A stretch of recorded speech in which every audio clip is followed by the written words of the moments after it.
우리에게 허락하신 하나님의 말씀을 합독해 올리겠습니다. 마태복음 11장 25절부터 30절까지 말씀을 합독해 올립니다.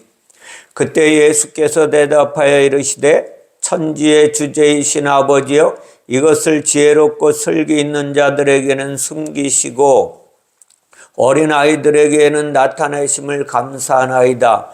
옳소이다. 이렇게 된 것이 아버지의 뜻이니이다.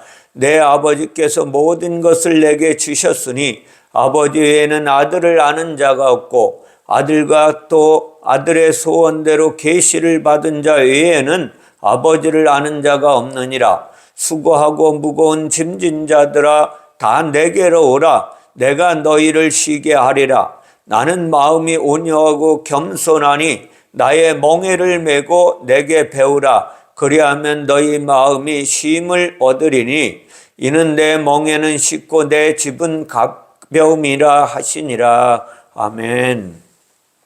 쉼을 주시는 하나님이라는 제목으로 하나님의 교훈을 함께 나누기를 원합니다. 오늘 말씀을 함께 나누기 전에 제가 사과 말씀 하나 드렸으면 좋겠어요. 지난주 설교 가운데 그 서두에 요한의 제자들이 와서 예수님에게 오실 그이가 당신입니까? 하고 물은 이야기를 가룟 유다로 제가 잘못 전했어요. 용서해 주시기 바랍니다. 오늘 말씀 쉼을 주시는 하나님이라는 제목으로 함께 하나님의 은혜를 나누기를 원합니다. 오늘 본문의 말씀을 통해서 그동안의 제자들을 파송하시면서 하셨던 말씀을 마치고 여러 동네를 다니시면서 이제 전도하시며 비유로 하신 말씀을 오늘 그동안에 누가 왔어요? 세례 요한의 제자들이 와서 오실 그이가 당신입니까? 라고 물었을 때에 예수님이 나로 말미암아 실족하지 아니하는 자가 복이 있다고 말씀하셨어요. 그리고 들을 게 있는 자들은 들으라라고 말씀하셨는데도 못 알아먹으니까, 그렇게 말씀하셔도 못 알아먹으니까 책망하셨어요. 그리고 나서 이제 오늘 말씀을 통해서 하나님의 말씀을 이제 정리하시면서 말씀하고 계신 거예요. 하나님은 율법을 통해서 복음과 진리를 계시하셨어요. 하나님은 죄를 회개하고 구원을 받는 복음의 비밀을 어디에 담아놨어요? 율법 속에 담아놨어요. 율법 속에다가 그 비밀을 담아 놓으셨는데, 그러나 모든 사람들이 율법 속에 담긴 복음의 비밀을 알아채지 못했어요. 그 결과 율법의 행위인 제사와 제물에 모든 유대인들은 집중하기 시작을 했습니다. 율법의 행위로 구원을 받으려고 한 것이 누구예요? 유대인들이. 유대교가 그래서 구원이 없다는 거예요, 그들에게는. 이렇게 된 것이 우연한 것도 아니고 사람들이 그렇게 하고 싶어서 그렇게 한 것도 아니에요. 이렇게 된 것은 오늘 뭐라 그래요? 아버지의 뜻이다. 그렇게 된 것이 하나님의 뜻이라는 것을 가르쳐 주고 계세요. 그렇다면 하나님은 이스라엘을 덫에 걸려서 넘어지도록 만드시는 하나님일까요?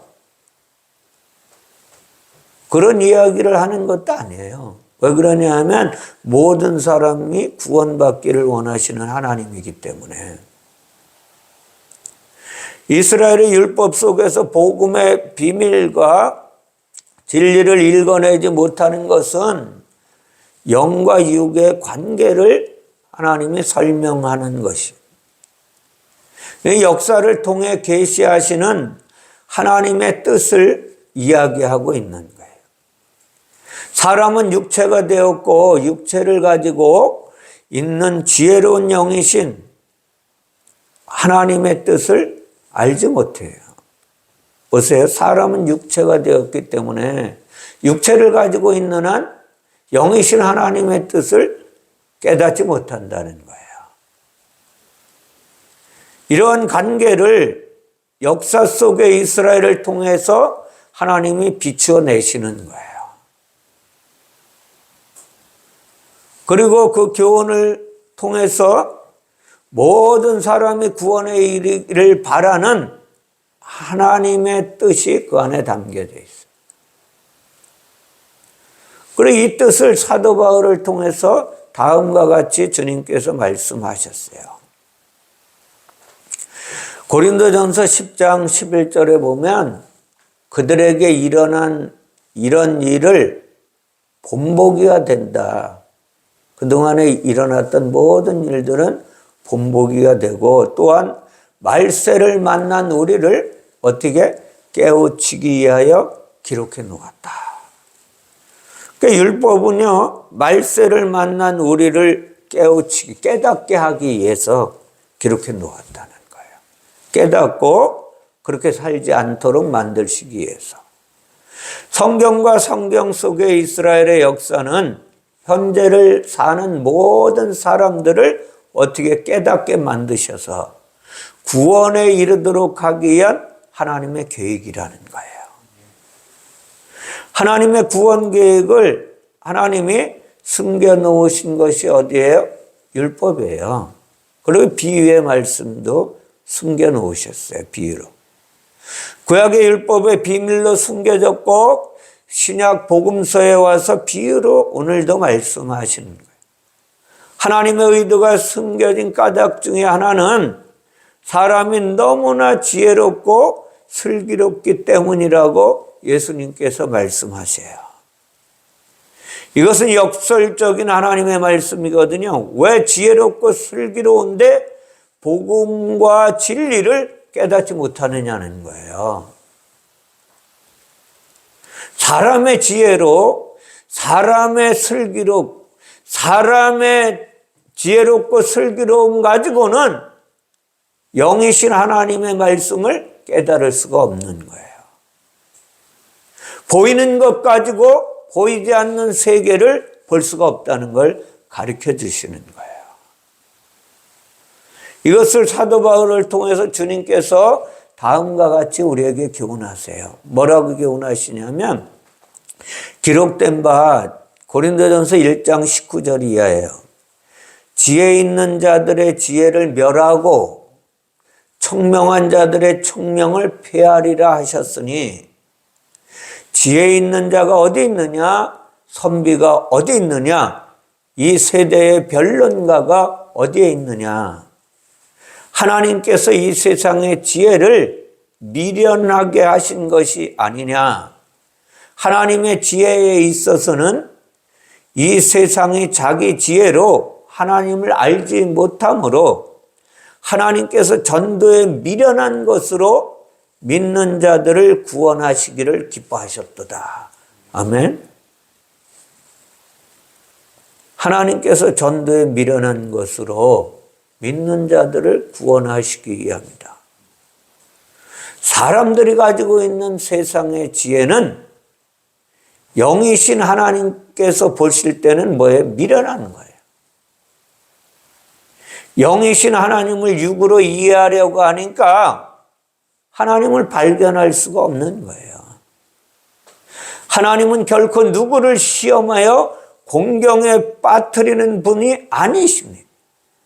하나님은 복음과 진리를 꽁꽁 숨겨놓고 사람들로 하여금 구원을 받지 못하게 하시는 그런 분이 아니라는 거예요. 하나님께서 감추신 것이 아니라 이것은 사람이 스스로 지혜를 의지하다가 자신의 지혜를 의지하다가 보이지 않는 영의 세계를 놓치는 거예요. 사람의 지혜는 하나님 보시기에 미련한 것이라는 거예요. 육체의 슬기는 영을 비밀로 만들었어요.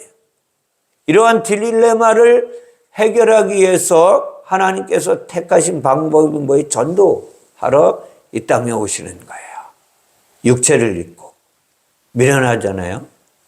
전능하신 하나님께서, 영이신 하나님께서 육체를 입고 이 땅에 오셔서 누구도 알아주지 않는데 전도하러 다니시는 거예요. 예. 전도는 도를 전하는 거예요. 요즘에 시내 다니다 보면 도를 아십니까? 라고 묻는 분들 많죠. 여기서 말하는 도는 수련을 해서 깨닫는 게 아니라는 거예요. 하나님의 말씀이 도예요. 여기서 말하는 것은. 복음 전파의 전도라는 걸 말씀하시는 거예요. 마태복음 4장 23절에 보면 예수께서 온 갈릴리에 두루다니시며 그들의 회당에서 가르치시며 천국 복음을 전파하시며 백성 중에 모든 병과 악한 것을 고치시니라고 말씀합니다. 하나님은 이 땅에 예수 그리스도께서 이 땅에 오신 것, 육체로 오신 것이 무엇이냐? 복음을 전파하려고 오신 거예요. 인류 최초의 전도자는 예수님이세요. 그렇다면 예수께서 전하신 복음이 무엇입니까? 예수께서 아직 십자가를 지시기 전에 말씀하시는 거잖아요. 그죠? 예수께서 전하신 복음은 예수의 죽음과 부활을 가리켜야 되는데 이거를 말씀하시는 게 아니에요. 오늘날 우리가 전하는 복음과 그 복음의 내용은 뭐예요? 예수님이 십자가에서 죽으시고 부활하셨다. 이거잖아요. 근데 예수께서 전하신 복음은 뭐예요? 천국을 말씀하고 계십니다. 천국. 천국은 영이거든요. 천국은 영이신 하나님께서 계신 것이. 예수께서 전하신 복음은 영이신 하나님과 하나님 나라에 대해서 말씀하고 계신 거예요. 예수께서 하나님과 하나님 나라인 천국에 대한 복음을 전하시는 것까지는 우리의 육체의 생각으로, 우리 인간의 생각으로 이해할 수 있을 것 같이 보이지만 하나님 나라는 과연 무엇이냐 이거예요. 보이지 않는데. 이것이 어려운 거예요. 세상의 지혜로는 알 수도 없는 것이고 세상의 노력 가지고 갈 수도 없는 것이에요.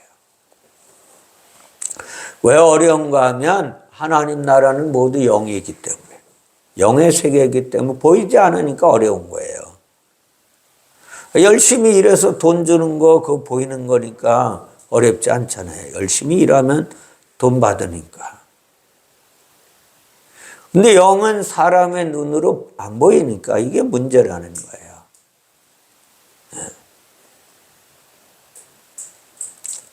사람의 귀로 들을 수도 없어요. 손으로 만져볼 수도 없는 거예요. 사람이 가지고 있는 사물에 대한 인식 시스템은 모두 육체적인 거예요. 육의 감각 기관으로는 영을 알 수가 없는 거예요. 그래서 마태복음 13장 14절에 보면 이사야의 예언이 그들에게 이루어졌으니 그렇게 말씀하셔요. 일러스되 너희가 듣기는 들어도 깨닫지 못할 것이요 보기는 보아도 알지 못하리라. 왜? 예수님이 앞에 있는데 봐도 모르는 거예요. 예수님의 말씀을 들어도 깨닫지 못하는 거예요. 왜 그럴까요? 하나님은 영이시고 사람은 육체인 것에 성경에 있는 모든 문제와 갈등의 원인이 된 거예요. 하나님은 영이신데 사람이 육체가 된 것을 성경에서는 죄라고 말씀하고 있어요. 영이었던 사람이 육체를 입은 것이 죄라는 거예요. 영이던 사람이 타락하여 육체를 입고 물질 세상에 추방된 것을 죄의 삶을 살고 있는 것이다. 주님은 말씀하고 계십니다. 다시 말하면 영이었던 존재가 타락해서 혼적인 삶을 살아가는 게 죄인의 삶이라고 주님은 말씀하고 계세요. 그래서 사람들은 천국을 알 수가 없는 거예요. 보이지 않는 세계이기 때문에. 영이신 하나님과 영으로 통치하시는 천국을 알 수가 없는 거예요. 그래서 비밀이 되었고 숨겨져 있는 거예요. 세상 지혜로는 절대로 알 수 없는 비밀이 되어버렸다. 예수께서 천국을 떠나서 이 땅에 오심은 무엇을 하기에? 천국의 소식을 전하기 위함이었다. 예수님이 전하신 복음은 천국을 이야기하시는 거예요. 천국. 사실 이 천국 복음은 예수께서 처음으로 전하신 것 같이 보이지만 그렇지는 않아요. 아버지 하나님이, 영으로 계시는 하나님이 어떻게 했어요? 이미 천사를 통해서 그리고 여호와를 통해서 구약에서 천국 복음을 말씀하고 계세요. 구약의 천국 복음이 바로 율법이라는 거예요. 근데 율법에는 아주 치명적인 약점이 그 안에 담겨져 있어요. 율법 안에. 율법의 내용은 속뜻은 천국이고 영의 말인데, 그런데 율법을 기록한 문자는 세상의 언어로 되어 있다는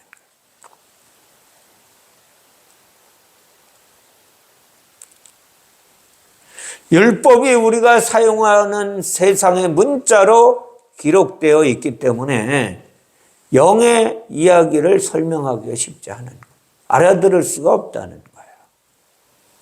그 문자들과 단어들은 세상에서 통용되는 언어이지, 언어의 말이지 영의 말이 아니라는 거예요. 세상 문자로 천국을 기록한 것입니다. 사람은 육체예요. 사람이 율법을 읽을 때 세상의 말로 읽으니까 세상의 말로 읽어서는 하늘의 뜻을 깨달을 수가 없는 거예요. 하나님께서 세상 문자 속에 담아 놓으신 천국과 영을 읽어내기가 힘들다는 거예요. 도저히 알 수 없는 거예요. 그래서 율법은 비밀이 되었고 감추어진 하나님의 말씀이에요. 뜻이 감춰졌다는 거예요. 세상에 지혜롭고 슬기로운 사람들에게 감춰져 있는 거예요. 그런데 반대로 오늘 말씀해 보면 어린아이들에게는 나타나셨다고. 그러니까 5월달 되면 어떻게 돼요? 어린이 주일날 이걸 강조하는 거예요. 문자적으로 또. 여기 봐라, 어린아이들에게 안 감춘다고 말씀하셨잖냐. 여기서 말하는 어린아이는 나이가 어리다는 것을 말하는 것이 아니에요. 어린아이는 세상의 말을 하지 못하는 자들이다. 이런 뜻이에요. 헬라어로는 세상의 가치를 알지 못하는 자. 세상의 지혜와 슬기를 배우지 못한 자. 그런데 이 복음서의 모든 예수님의 비유의 말씀이 어디서 왔다 그랬어요? 율법을 풀어서 말씀하시는 거예요. 율법의 어린아이라는 뜻을 히브리어로 이것을 풀으면 하늘의 것을, 어린아이는 무슨, 하늘의 것을 이 땅에 가지고 와서 영의 눈을 열어서 보는 자가 어린아이라는 거예요. 놀랍잖아요. 다시 말하면 성령에 사로잡혀서 하나님의 은혜의 진리의 말씀을 깨닫는 자. 이렇게 풀면 돼요. 다시 말씀드린다면 성령으로 거듭난 자가 어린아이라는 거예요. 하나님을 아는 자. 그렇다면 하나님은 이렇게 될 줄을 알지 못하셨을까요? 천국 소식을 세상 문자에 담아 놓으면 육의 사람들이 알지 못한다는 것을 예상하지 못했을까요? 다 알고 계신 거예요. 왜 그러냐면 예수님이 오늘 말씀, 이렇게 된 것이 아버지의 뜻입니다. 제가 말씀드렸죠?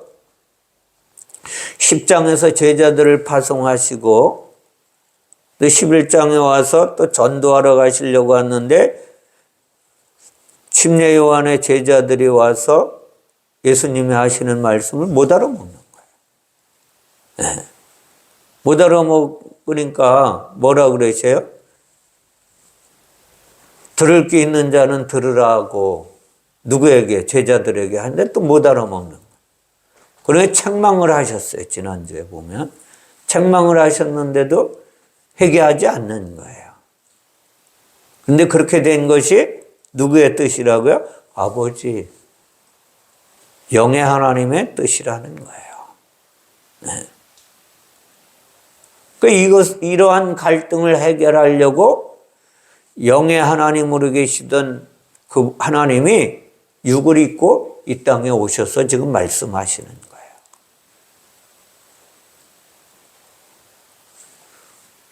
숨겨진 비밀을 풀어주는 것이 계시의 말씀이에요. 율법의 말씀을 풀어주시는 거예요. 이것이 무엇입니까? 천국의 소식을 말씀하시는 거예요. 천국을 전하시는 거예요. 아버지와 아들은 세상에서 사용되는 지극히 평범한 단어이지만 이 지극히 평범한 단어 속에 무엇을 담고 오셨다고요? 천국을 담고 오신 거예요. 천국에 계신 하나님의 그 놀라운 소식을 육안에 담고 오셔서 말씀하시는 거예요. 계시하고 계신 거예요. 아버지와 아들을 천국 복음으로 읽으려면 연결고리가 필요한 거예요. 아버지는 근원이 되시고 그리고 세상의 아버지도 아들의 근원인 것처럼 천국의 근원이란 아들에게 생명을 주시는 분이 누구예요? 아버지잖아요. 다만 차이가 있다면 세상의 아버지는 눈에 보이지만 영의 아버지는 보이지 않는 거예요. 영이 아버지이십니다. 영이 근원이고 생명을 이야기하는 거예요. 성경이 말하고 싶은 아버지의 눈에 보이지 않는 영의 하나님을 이야기하고 계신 거예요. 눈에 보이지 않는 영의 하나님이 눈에 보이는 육의 하나님으로 나타난 것을 아들이라고 성경은 말씀하시는 거예요.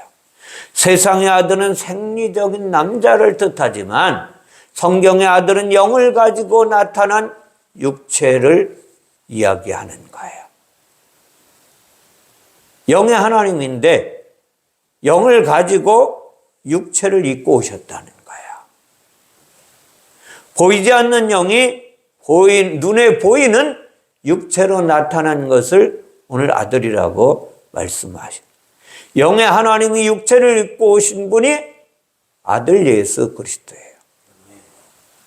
예수가 보이는 영이 예수가 보이는 아버지라는 것을 아셔야 돼요. 왜? 그 안에 영을 담고 오셨기 때문에.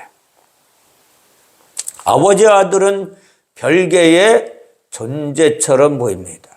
그러나 세상의 아버지와 아들은 별개의 존재로 있지만 성경의 아버지와 아들은 별개가 아니라는 걸 아셔야 돼요. 하나이시다. 이걸 아셔야 돼요. 이것을 잘 가르쳐주는 구약의 말씀이 이사야 9장 6절이에요.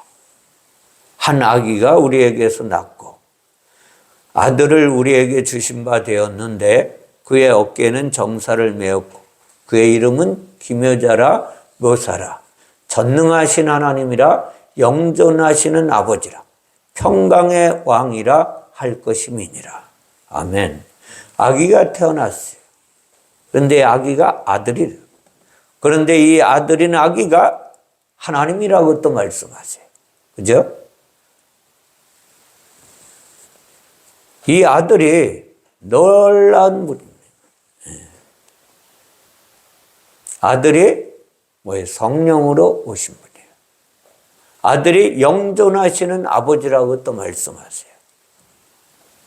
성경은 그래서 아버지가 아들이고 아들이 아버지라고 오늘 말씀하시는 거예요. 이것이 세상에서 통용되는 아버지와 아들의 관계와는 전혀 다른 관계라고 말할 수 있어요.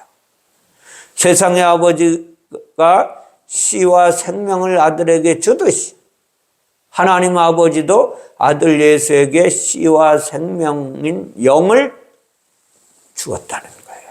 가지고 왔다는 거예요. 아버지의 영을 담고 왔다는 거예요. 그러니까 아버지죠, 그분이. 다른 점은 세상에서는 아버지와 아들은 각자이지만 성경은 영으로 아버지와 아들 예수가 하나라고 말씀하시는 거예요. 요한복음 10장 3절에서도 나와 아버지는 하나이니라고 말씀하세요. 죄인 속에도 영이 있으나 생명이 없으므로 어떻게 해요? 죄인 속에 영이 타락해서 혼이 되어 있으니까 있잖아요. 그죠? 혼으로 있지만 그것을 뭐라 그래요? 살아있으나 죽은 자라. 성경을 말씀하시는 거예요. 죽은 영이 혼이고 혼에는 생명이 없으므로 성경은 이것을 여자라고 설명하는 거예요. 생명의 씨가 없는 육체의 사람을 여자인 딸이라고 부르고 있는 것입니다. 예수님과 죄인들은 보세요. 우리 죄인들과 예수님의 구조가 어떻게 다르지 않잖아요. 똑같은 겉으로 보기에는 육을 가지고 있어요. 그러나 예수님 속에는 뭐가 있어요? 살아있는 하나님의 영, 생명이 있어요. 죄인들은 속에서 죽어있는 영, 다시 말해서 혼밖에 없어요. 그 혼이 구원받아야 되는 거예요.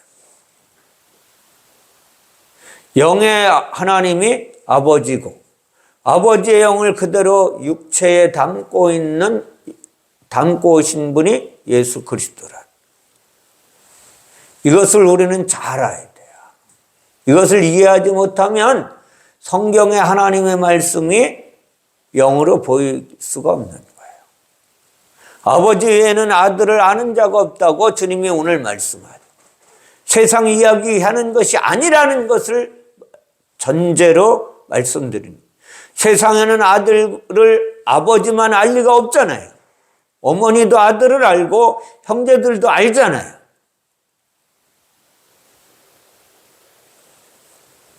근데 마태복음 13장 55절에 보면 이는 그 목수의 아들이 아니냐? 그 어머니는 마리아, 그 형제들은 야고보, 요셉, 시몬, 유다라 하지 않느냐? 유대인들이 예수께서 목수의 아들인 것을 다 알고 있었어요. 그죠? 예수님께 있던 형제와 누이 동생들도 다 알아요. 보이니까. 그러나 아들 예수를 육체와 혈통으로 보면 겉모습만 보는 거예요. 요한복음 7장 27절에 그러나 우리는 이 사람이 어디서 왔는지 아노라. 그리스도께서 오실 때 어디서 오시는지 아는 자가 없으리라 하는지라. 이 예수는 어디서 나왔는지 자기네들이 다 아는 거야. 요셉의 아들이고 마리아가 낳고 그 동생들도 다 알고. 하지만 그들은 예수께서 하나님이신 것을 알지 못했어요. 영의 하나님. 예수께서 하나님이신 것을 알지 못했다는 거예요. 예수께서 다시 말하면 전능하신 하나님이요 영존하시는 아버지라는 사실을 깨닫지 못하는 거예요. 이러한 사실과 관계를 아시는 분은 하나님 아버지 외에는 없다. 오늘 말씀하세요. 그리고 아들과 아버지를 아는 사람은 아무도 없다고. 아들 외에는 예수 아니면 아들로 오신 예수 아니면 영이신 아버지를 아는 자가 아무도 없다고 말씀하고 계세요.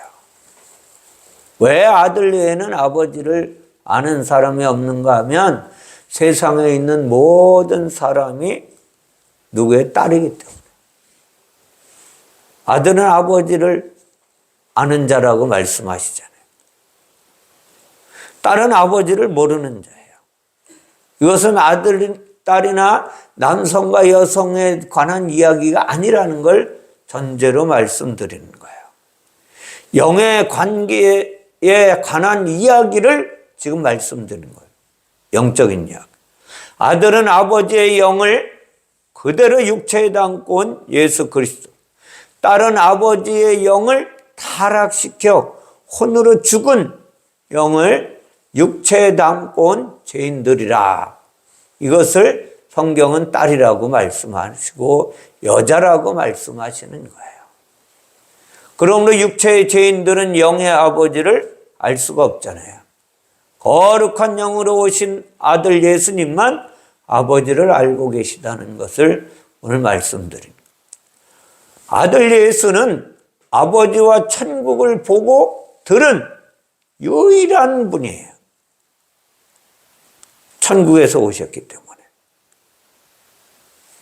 육체를 가지고 있으면서 영의 하나님을 볼 수 있는 분. 하나님의 음성을 들을 수 있는 유일한 분이 아들 예수예요. 그 예수는 보고 들은 천국의 소식을 우리에게 전해주시는 분이세요.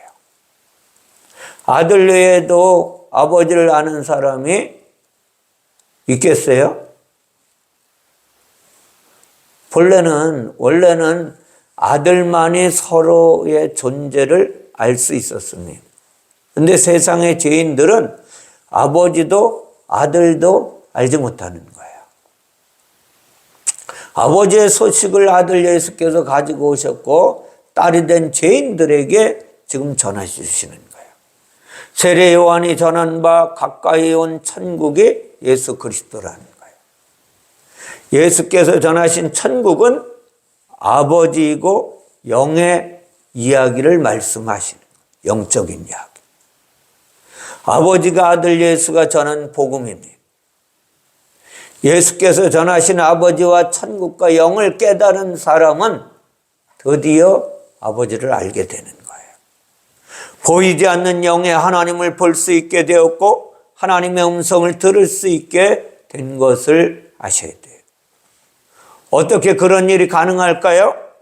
바로 눈에 보이고 귀로 들을 수 있는 예수가 아버지이고 천국이고 영이기 때문에 가능케 하셨다는 거예요. 육체로 오신 예수가 아버지요 하나님이요 천국이요 영인 것을 깨달은 자가 누굴 본 거예요? 아버지를 본 거예요. 아버지를 알게 된 거예요. 예수께서는 이 관계를 아들의 소원대로 계시를 받은 자 외에는 아버지를 아는 자가 없다고 오늘 말씀하고 계시는 거예요. 아들의 소원대로 계시를 받은 자, 오늘 이 아들의 소원대로 계시를 받는 저와 여러분들이 되시기를 주님의 이름으로 축원을 드립니다. 아들의 소원이 계시예요. 계시가 뭘까요? 그러면 계시는 여기서 계시라고 말하잖아요. 그죠? 계시는 덮개를 제거해 버리는 거예요. 덮개가 덮어져 있어서 보이지 않던 것의 덮개를 제거하여 보이도록 하는 것이 계시예요. 미래의 일을 점쟁이처럼 말하는 것이 계시가 아니라는 것을 말씀드리는 거예요. 성경의 계시는 구약을 여는 것이거든요. 구약은 비밀이거든요. 덮개로 가려진 성막이에요. 성막에 지성소로 들어갈 수가 없는 게 뭘로다 가려져 있기 때문에 휘장으로 가려놨기 때문에. 언약궤 속에 담긴 율법의 두 돌판, 육체에 가려진 영, 똑같은 이야기 하시는 거예요. 구약을 통해서 사람들은 구원을 발견할 수가 없었던 것이 바로 여기에 있는 거예요. 하나님도 영도 천국도 알 수 없었던 것입니다. 그래서 구약의 율법과 육체는 비밀로 해놓으십니다. 이 비밀을 드러내는 것이 계시의 말씀입니다. 구약을 해설하는 것이 계시의 말씀이에요. 보이지 않는 영의 아버지를 드러내서 보이도록 하는 것이 계시의 말씀이란. 그래서 예수가 계시라는 거예요. 예수 그리스도가 계시이고 육체의 예수는 영의 아버지를 드러내었으므로 계시라는 거예요. 보이지 않는 아버지를 보이는 아버지로 오셨다는 거예요. 이것이 계시입니다. 육체의 예수가 그리스도인 것을 알게 하는 것이 계시예요. 육체의 예수 속에 담긴 영의 아버지 하나님인 것을 아는 것이 계시의 말씀을 들은 자들이에요. 그러므로 예수님이 계시의 시작이고 마침이라는 거예요. 예수님의 계시를 받은 자 요한은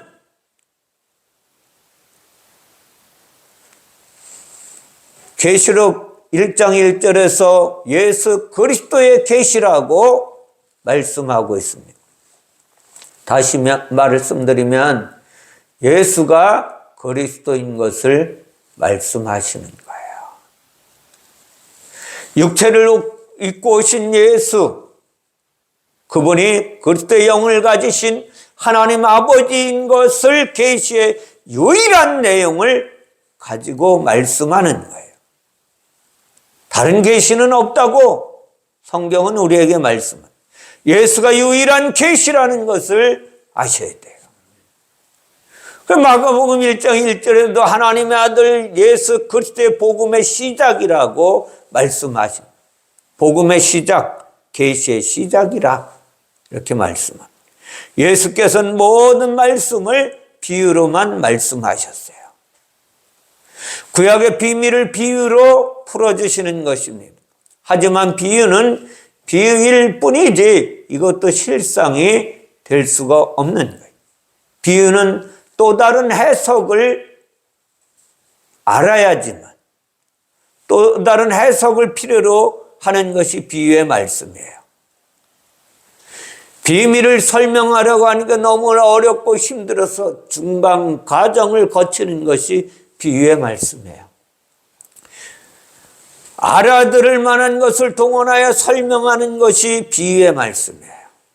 그러나 아무리 비유를 잘해도 비유의 말씀을 이야기해도 실상이 되지는 않는다는 거예요. 성령께서 오셔서 이것을 가르쳐 주시지 않으면 깨닫는 자 아무도 없어요. 예수께서 이 세상에 오셔서 보이지 않는 아버지 하나님과 천국과 영에 대해서 아무리 잘 설명해 주어도 육체의 사람들은 이것을 깨달을 수가 없다는 걸 아셔야만 돼요. 미국에 가본 적이 없는 사람은 아무리 그랜드 캐년을 이야기해도 이해가 가겠어요? 안 가겠어요? 이해할 수 없는 거예요. 직접 눈으로 본 사람과는 다른 거예요. 지난번에 선교사님 오셔서 말씀하시잖아요. 그랜드 캐년이 정말 멋있다고 다들 그러지만 그분이 계신 곳 어디라 그랬어요? 거기서 보는 그 호수는 그랜드 캐년은 게임도 안 된다고. 그래서 그것을 보러 오는 관광객들이 많다고 지난번에 설명하시잖아요. 자, 예수께서 아무리 율법을 풀어서 듣는 사람들을 통해 아버지를 이야기해도 알 수가 없는 거예요. 네. 복음서에서 그래서 누구도 하나님 아버지를 안 자가 없었다는 거예요. 베드로가 예수님을 그리스도라고 고백한 것은 베드로의 것이에요? 아버지의 것이라고 그랬죠. 복음서는 비유까지 말씀하시는 거예요. 예수께서 아버지 하나님이신 것을 드러낸 것이 어디에 온전히 드러낸 것이 십자가 사건이에요. 죽음과 부활이 예수님의 아버지 되심을 강하고 정확하게 보여주신 거예요. 그리고 부활하셔서 제자들에게 찾아가셔서 말씀하시는 거예요. 이 말씀을 모든 교인들이 들어도 이해할 수 없겠지만 그것이 누가복음 24장에 예수님이 찾아가셔서 구운 생선 한 토막을 잡수신 내용이에요. 세상 어느 누구도 죽었다가 살아난 자가 없어요. 예수님의 치유사역이나 천국 복음 전파하시고 가르치신 것이 모두 다 비유의 말씀이라는 거예요. 오직 예수님의 죽음과 부활만이 유일한 실상으로 우리에게 다가오는 거예요. 그 마가복음 4장 34절에 보면 비유가 아니면 말씀하지 아니하시고 다만 혼자 계실 때에 제자들에게 모든 것을 해석해 주셨지만 해석해 줘도 못 깨달은 거예요. 비유는 이렇게 해석이 필요하지만 해석해 줘도 못 알아먹는 거예요. 그러니까 제가 왜 성경 공부 몇 년 동안 해도 목사님들이 잘 못 알아먹는지 이해가 간다니까요. 이제는. 그때는 잘 이해를 못했어요. 왜 이 사람들은 알아먹지 못할까? 답답했어도 이제는 알 것 같아요. 왜요? 비유의 말씀은 또 다른 해석이 필요해요. 그래서 비유의 말씀을 해석해 주신 비유의 내용이 무엇이냐? 죽음과 부활이에요. 네.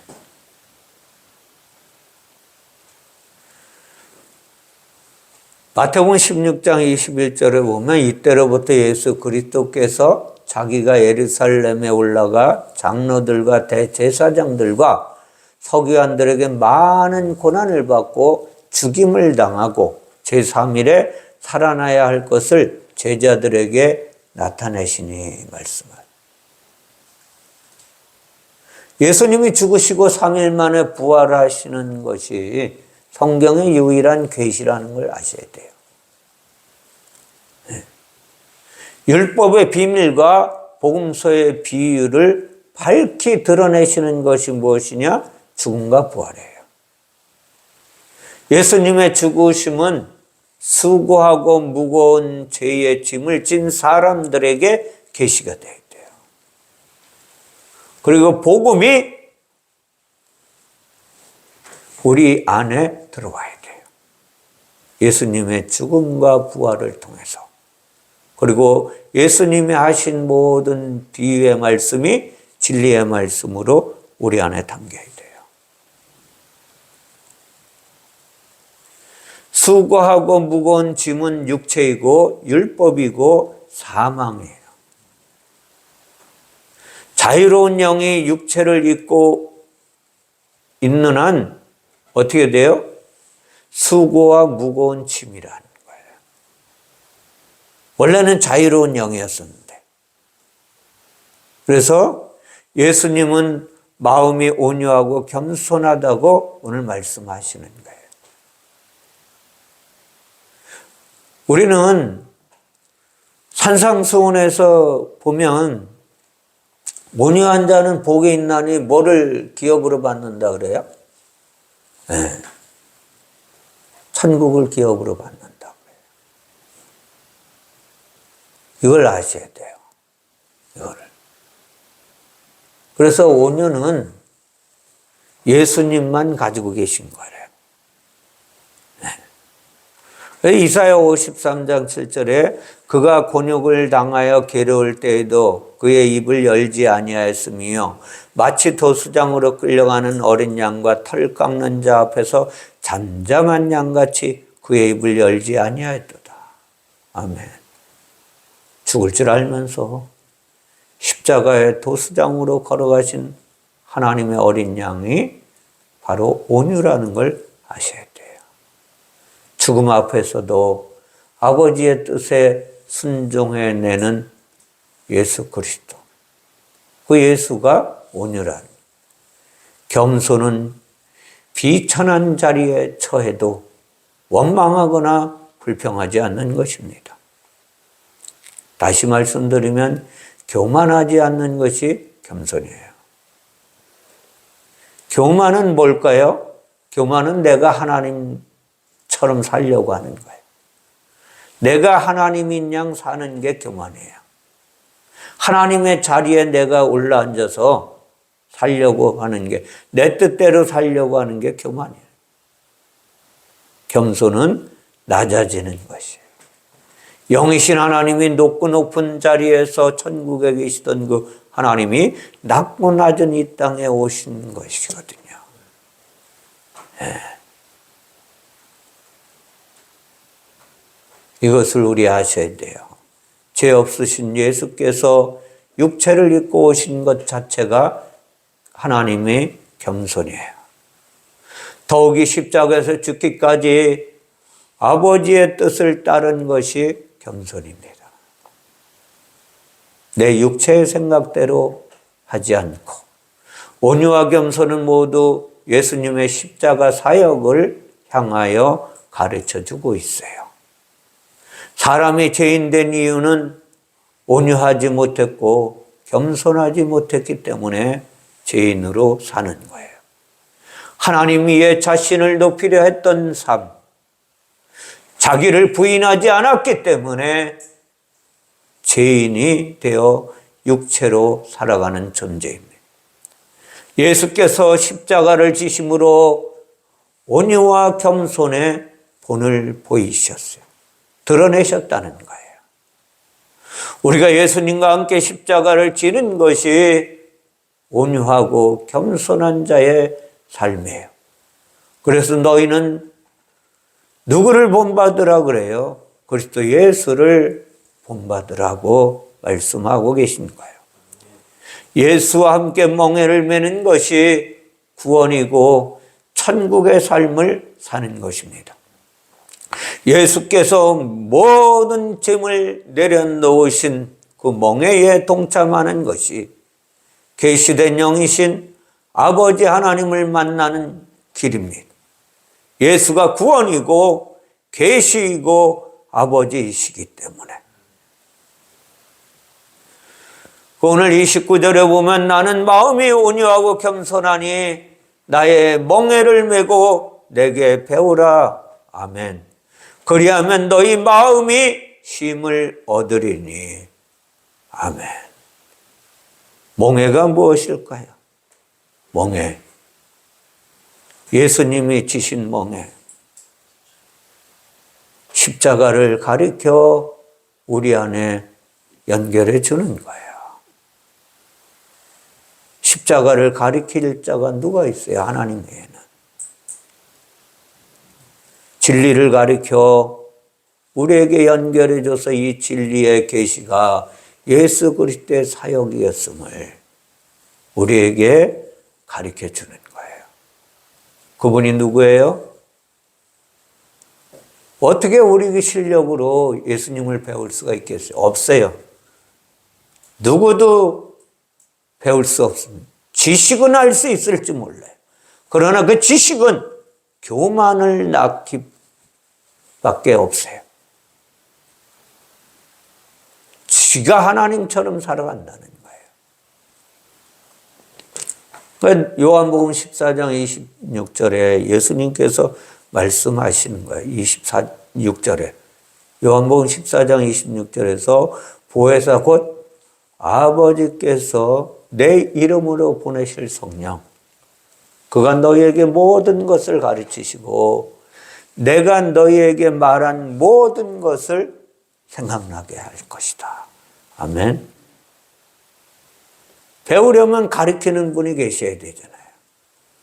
성경에서 예수님이 하신 복음의 말씀을 가르쳐 주시는 분은 성령이라고 분명하게 우리에게 가르쳐 주세요. 성령으로 오셔서 복음의 말씀을 가르쳐 주시면 우리는 배울 수 있는 거예요. 제가 말씀드렸죠? 예수님이 세례 받으시는 사건을 통해서 전능하신 하나님이 무슨 세례를 받으실 필요성이 있길래 이 땅에 오셔서 그것도 세례 요한을 통해서 침례를 받으셨을까?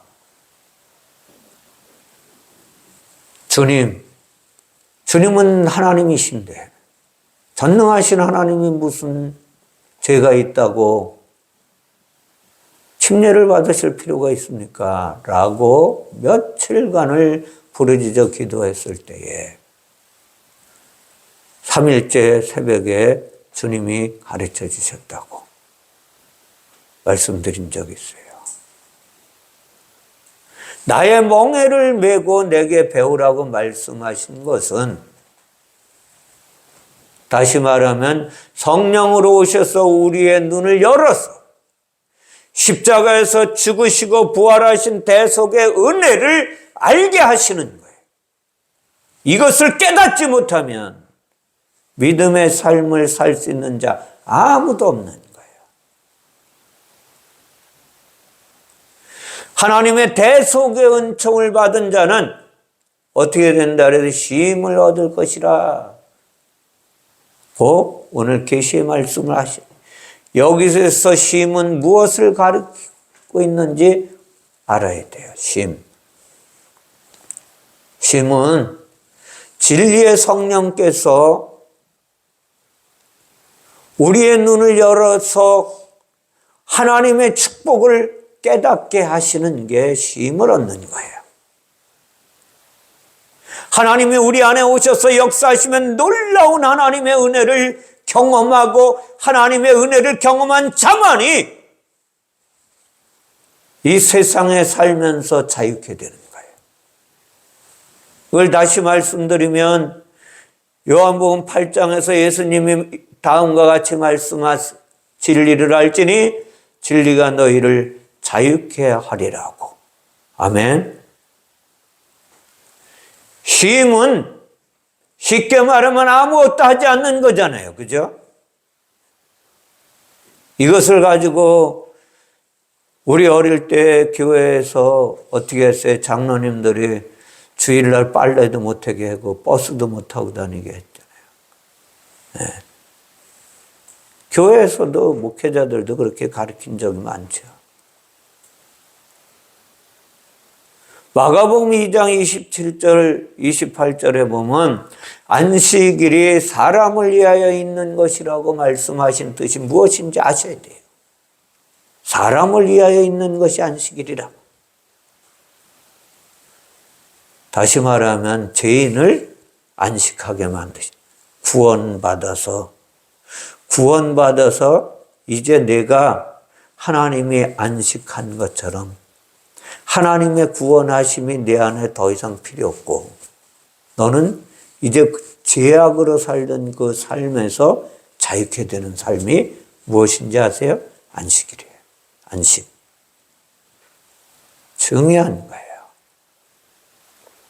사람이 안식일을 위하여 있는 것이 아니니 안식일이 사람을 위하여 있는 것이라. 놀랍잖아요. 우리에게 힘을 주시겠다는. 어떻게 하면? 나의 멍에를 메고 내게 배우라. 그리하면 내가 너 힘을 얻을 것이다. 말씀하시나. 그러면서 11장 30절에 보면 이는 내 멍에는 쉽고 내 집은 가벼움이니라 라고 말씀하세요.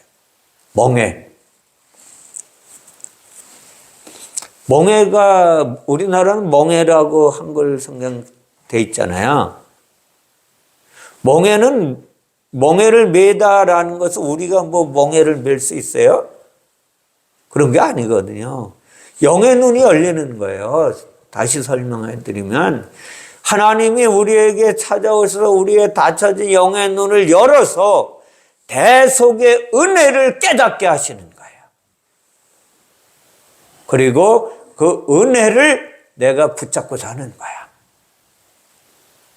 세상에서 찾는 게 아니라, 세상에서 행복을 찾으려고 하는 것이 아니라 하나님의 은혜를 붙잡고 사는 존재로 살게 하시겠다는 거예요. 내 짐은 가벼우니라 그랬잖아요.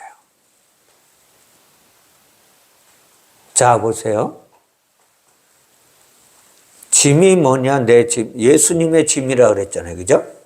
예수님의 짐은 가볍다 그래요. 내 짐이 뭔지 아세요? 짐. 영이신 하나님이, 영이신 하나님이 육체를 입고 이 땅에 오셨잖아요. 하나님의 형상을 가지고. 그 하나님의 형상이 짐이야. 하나님이 십계명에 그랬잖아요. 아무 형상이든지 만들지 말라고. 근데 하나님을 보이는 하나님으로 만들어 가지고 하나님이 오신 거예요. 그 하나님의 형상은 보여야 돼요? 없어져야 돼요? 없어져야 되니까 죽이신 거야. 이걸 가르쳐 주는 거예요. 이것을. 하나님의 형상이신 예수 그리스도를 닮는 게 닮아서 내가 예수의 십자가에 죽고 삶을 내가 죽고 사는 것으로 담아내는 거예요. 붙잡는 거예요. 그걸 믿음으로 사는 거예요. 인간이 무슨 제도로 믿을 수가 있겠어요, 이것을. 예수의 죽음과 부활이 나의 죄 때문이었다는 사실을 깨닫게 하시는 하나님의 은혜. 그리스도와 함께 십자가에 죽고 그리스도와 함께 내가 영으로 살아서 그리스도 안에 있는 생명의 성령의 법으로 죄와 사망의 법에서 해방된 삶을 살게 하시는 하나님의 은혜. 이것이 내 멍에는 쉽고 내 짐은 가볍다고 말씀하신 하나님의 뜻에 담겨져 있는 거예요. 이것을 요한일서 5장 20절에서는 다음과 같이 말씀하십니다. 또 아는 것은 하나님의 아들이 이르러 우리에게 지각을 주사 우리로 참된 자를 알게 하신 것과 또한 우리가 참된 자 곧 그의 아들 예수 그리스도 안에 있는 것이니 그는 참 하나님이시요 영생이시라. 아멘.